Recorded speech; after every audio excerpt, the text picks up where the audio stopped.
L'actualité à Nancy et ailleurs. Aujourd'hui, découverte d'un dispositif proposé par le Centre psychothérapique de Nancy, c'est l'accueil familial thérapeutique. Pour nous en parler, nous accueillons en studio Sophie Guesnet. Bonjour. Bonjour. Vous êtes coordinatrice de l'accueil familial thérapeutique, justement. Et Valérie Duval, bonjour. Bonjour. Vous êtes aide-soignante. Alors, on va commencer tout de suite dans le vif du sujet pour définir ce qu'est un accueil familial thérapeutique. Qu'est-ce que c'est ? Alors, un accueil familial thérapeutique, c'est, comme son nom l'indique, c'est un accueil en famille d'accueil.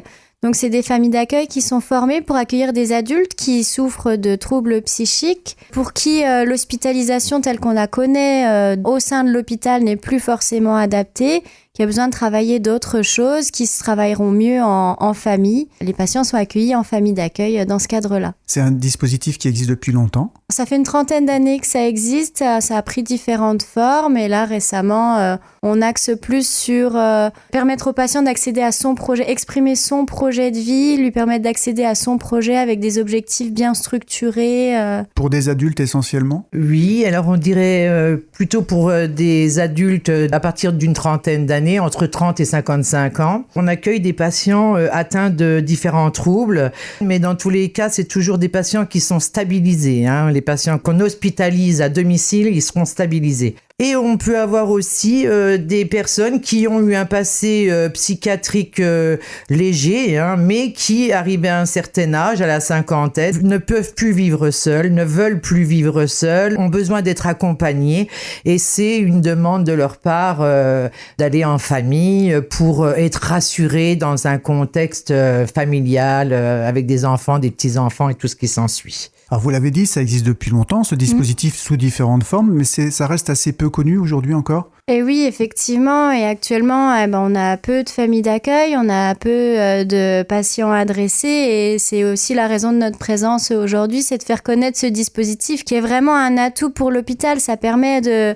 il y a une crise, ils sont accueillis à l'hôpital, et puis en post-crise, soit ils restent à l'hôpital, mais du coup, au risque de perdre toutes les compétences de vie quotidienne, de faire à manger, de faire ses courses, toutes ces choses qu'ils font pas à l'hôpital. Et donc, c'est vraiment un dispositif qui est dans la continuité des soins et de l'hospitalisation pour un retour chez soi en toute sérénité et en toute sécurité. Voire un retour dans l'emploi aussi ? Dans la société en général. Nous, on vise un retour dans la société en général. On accompagne aussi les personnes à accéder à des associations, des vies de loisirs, de l'emploi. C'est vraiment un accompagnement très global. Voilà, pour sortir d'un milieu médical, pour revenir dans un dispositif plus classique. Et vous l'avez dit, il faut des familles d'accueil. Donc, j'imagine que c'est pas forcément facile à trouver. C'est pas facile à trouver parce qu'au départ, je pense qu'on connaît mal ce métier. En fait, je pense que c'est ça.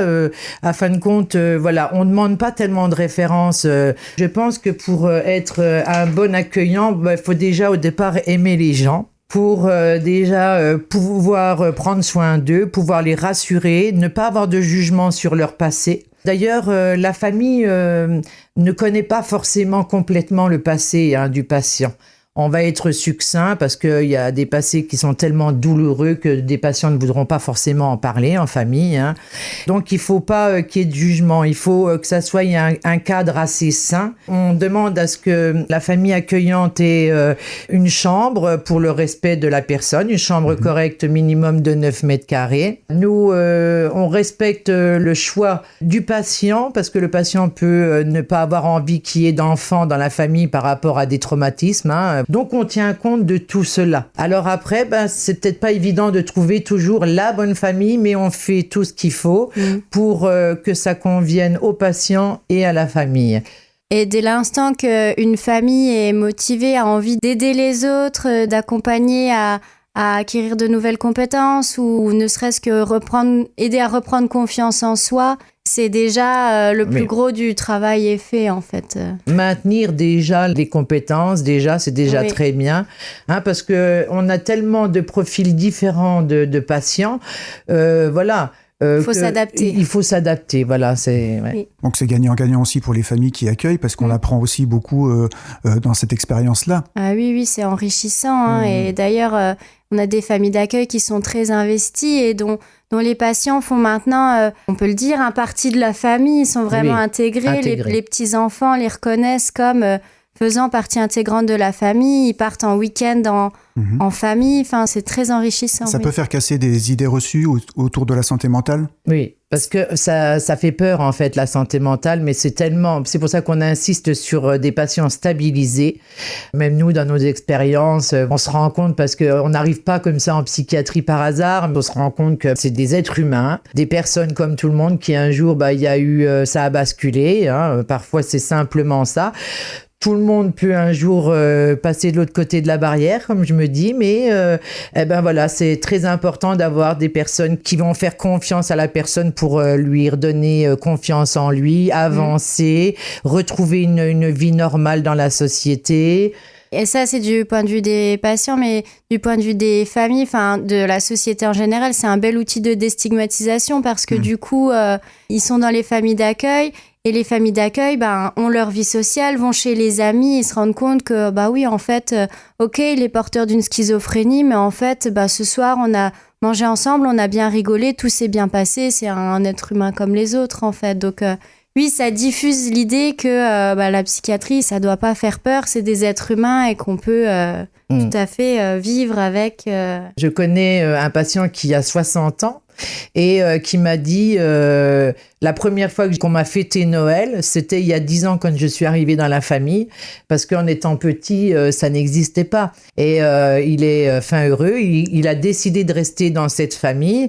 Après, ça, on pourra vous développer ça plus tard, parce que quand on a l'âge de la retraite et qu'on décide de rester dans la famille et qu'on est bien stabilisé, on peut passer encore à un autre statut. Oui, il y a des solutions parce que l'accueil familial thérapeutique n'a pas vocation à durer toute la vie. C'est une modalité d'hospitalisation. Les personnes qui sont accueillies sont considérées comme patients et donc sous la responsabilité du CPN et considérées hospitalisées. Et par contre, il arrive que des gens, comme tu parles Valérie, se plaisent tellement en famille d'accueil qu'ils souhaitent y rester. Et dans ce cas-là, il y a des passerelles qui permettent de le faire avec le département, c'est l'accueil familial social.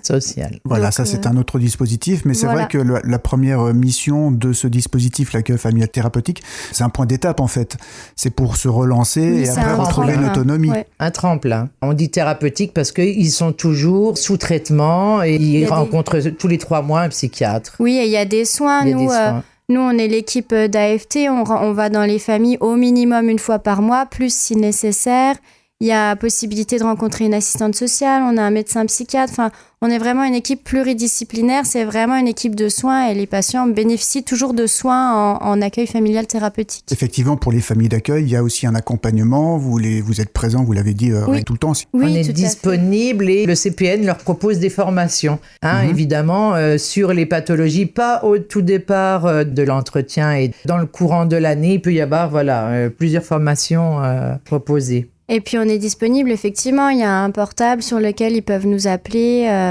Il y a des rencontres aussi entre des familles d'accueil? Oui, alors ça fait... Le Covid est passé par là, il y a eu des difficultés, mais là, effectivement, on va remobiliser nos ressources pour permettre aux familles d'avoir des temps aussi d'analyse de pratique où ils se retrouvent pour parler de leur expérience, échanger de situations qui peuvent être compliquées parfois à domicile et décharger un petit peu au niveau émotionnel parce que ça peut être parfois lourd.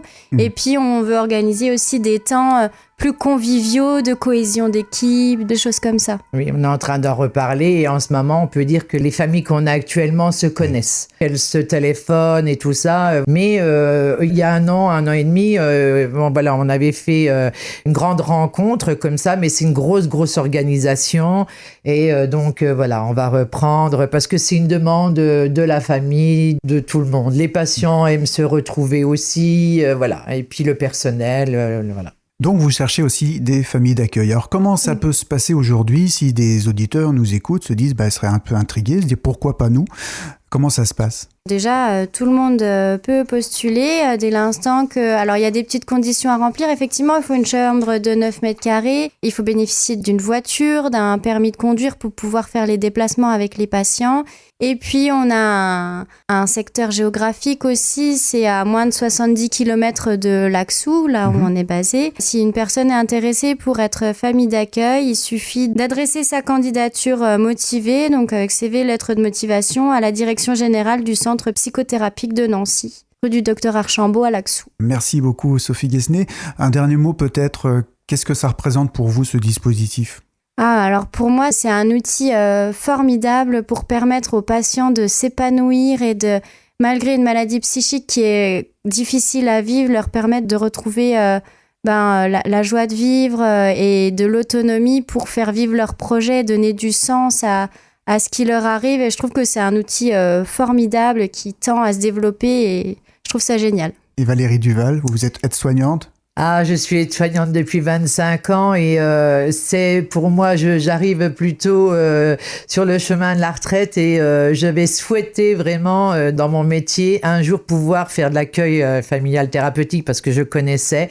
Pour moi, c'est l'aboutissement de mon travail d'aide-soignante pour pouvoir suivre les personnes à qui on a pris soin pendant plusieurs années et de les suivre après sur l'extérieur. Je pense que c'est vraiment un bon acheminement pour eux pour pouvoir encore les accompagner et je me dis que moi je suis ravie de faire ce travail-là, on le fait vraiment avec le cœur.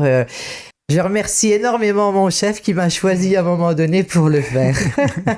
Eh bien, merci à toutes les deux. On remettra les coordonnées pour vous contacter aussi sur le site avec le podcast de cet entretien. Merci à vous deux. Merci. L'actualité à Nancy et ailleurs. C'est sur Fudget. Pour y participer, contactez-nous au 03 83 35 22 62.